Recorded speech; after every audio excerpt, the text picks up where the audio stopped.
నీకు సహాయము చేయవాడను నేనే. యెషయా 41 అధ్యాయము 10వ వచనం.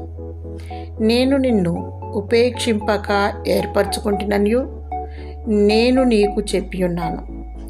నేను నీకు తోడై ఉన్నాను, భయపడకుము. నేను నీ దేవుడనై ఉన్నాను, దిగులు పడకుము. నేను నిన్ను బలపరుతును, నీకు సహాయము చేయవాడను నేనే. నీతి అను నా దక్షిణ హస్తముతో నిన్ను ఆదుకొందును. కరువు కాలములో ఏమి తిందుమో ఏమి త్రాగుదుమో అని ఆలోచించకు, అధైర్యపడకు. నిన్ను పిలిచిన వాడు నమ్మదగినవాడు. నీ చింత యావత్తు ఆయన మీద వేయము.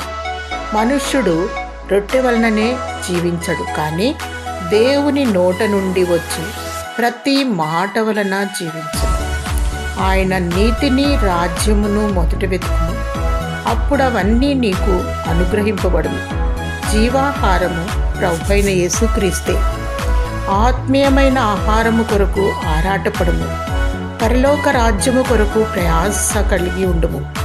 దీన మనస్సుతో దేవుని పాదముల చెంత మొరపెట్టుము. దేవుడే నిన్ను ఆదరించి బలపరచునుగాక. ఆమేన్.